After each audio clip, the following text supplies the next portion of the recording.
Hello, everyone. It's 7:25 p.m. on the 2nd of July, 2015, and I'm going to make a little range report video here that, if I decide to post it on YouTube, will be buried deep within cyberspace and probably no one will ever see it. But I'm going to make it anyway. Um, there's been a million videos made on each one of these handguns. I've got two 9mm and two 380s here to talk about that in my personal possession.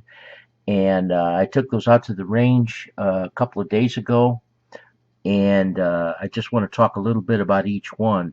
The nines, this is two of my three nines. I have a full size Sig Sauer P226, which is a wonderful handgun, but I did not take that one out. I took the two, the compact and I guess subcompact or whatever. So let's just check each one of these for safety real quick. Um, Magazine out of the car, PM9, and this is a Walther PPS, and I'm going to drop the magazine out of that and check it. Dry fire, safe direction, good to go. As far as the 380s, this is my Sig Sauer P238. Drop the magazine on that one. Clear. Leave that one. And this is a little Diamondback DB380. And we'll drop the magazine on that one. And it is also clear. Okay. Now, let's just start back over here with the nines. I'm not going to spend a lot of time on the 9mm. These guys are flawless. This car PM9 is my carry gun. It has been my carry gun for about 5 years. It is essentially flawless. I've got probably 1,000 rounds through this thing. I shoot it all the time. No matter what I take out to the range, I usually take the PM9 out with me to keep, because this is what I carry. So I want to stay, keep that muscle memory going on how this thing operates. It is a striker fired, long double action pull on it. I've kind of mitigated that a little bit. I've made a modification to it here, and you can see it right here. This is basically a pencil eraser that's been honed down. I learned about this in a magazine, and this pencil eraser is honed down to the point where you get that. I'm going to drop the magazine here to demonstrate that. Cock it, and you bring the trigger all the way back and set it against. You can feel that set point against that eraser, and then bang, it just a slight pressure beyond that, and it goes. You have to let it all the way out to reset, but when you bring it back, you can feel that reset there, so you know when the gun is going to fire. That's a big help. But I don't have to talk much about this. This gun is superb, and I I will continue to carry this. I mean, I trust my life to this gun. This is with me all the time. This is a new addition here. This is a Walther PPS, and it is a fine firearm as well. I've only got 200 or 300 rounds through it, but it comes with a couple of extended magazines. The 7-round and 8-round magazine actually makes it feel like a full-size pistol. PPS stands for Police Pistol Slim, and it is slim, and it operates beautifully, and I can fire both of these guns equally well, even though the car is considerably smaller and shorter than the PPS. The sight radius is shorter on this, but I've shot it so much that I feel very comfortable with it. This gun is a tack driver. I mean, this sucker is bang, bang, bang. It is dead on. Don't have to say much about it. So I'm just going to put these nines aside here and talk about the 380s. The 380s, I had a little problem with, one of them anyway. I've got the Sig Sauer SAS, which means just something like it's rounded off. It's especially designed um, uh, for concealed carry. It's got all the rounded edges or whatever. And this gun, when I first had it a few months ago, it performed flawlessly. Never had a single problem with it. But recently, uh, in the last couple times I've had it to the range, it has malfunctioned. Almost every magazine, almost every round is a failure to feed.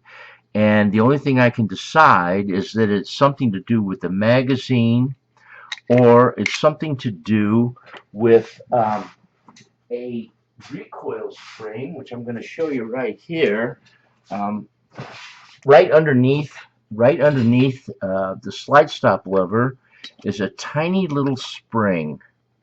And see if I can show it there. Maybe it'll come into focus. And this tiny little 10-cent spring is maybe the cause of the problems. I don't know. It may be a magazine problem. I've got the extended magazine in there, which I use. I like the extended magazine because it gives me a great purchase on the gun for a small gun. This was going to be my bicycle carry gun. This was going to be with me all the time, and it was really performing well. In fact, I bought some Lehigh Defense ammunition for it, which really, if you do your research on that, you'll see that it brings it up to the level of a 9mm as far as defensive carry. But I'll let you do your own research on that. So I have to check out this little spring. I bent it when I was cleaning it one time, and it's a 10-cent spring. And you have to beg, borrow, and steal to get this spring. It's not on Sig Sauer's website. You have to call them up, and they say, "Well, yeah, I got one laying around here. I'll send it to you." This is a $700 gun, and this little spring, it doesn't take much to bend it. So now when I clean this gun and I take the slide off, I carefully lift that spring out of there and set it aside so that I don't bend it. I had to tweak it with a couple of needle nose pliers to get it to where it worked again. Well, now I have a new one, and I need to test it with this new one in here to see if this tiny little thing is causing all the problems. Because it's failure to feed, failure to feed, failure to feed. Just rack it, bang, rack, tap, whatever, and go each time. It shouldn't have to do that. I never had to do that before. So I've got some more work to do. I have to take it out maybe tomorrow and try a different magazine. Maybe the magazine spring is weak or in wrong or something. I don't know. But I'm going to try it with a different magazine. I'm going to try it with this little spring, replacing that. Now, the other gun here, the other 380, is a Diamondback DB380. And this is actually the second gun that I've had. The first one I bought when I first saw this gun about 4 years ago when Diamondback first started making it, I said, "Wow, a baby Glock." And it looks like a Glock. It acts like a Glock. I don't know how they got away with the patents or whatever, but they did. But that first gun was junk. It would not function at all. So I sent it back. They didn't even bother to repair it. They sent me a brand new gun, later serial number, and it worked for a while. I still had some malfunctions, and then finally the trigger just went bye-bye. It broke. So I sent it back again, and they replaced the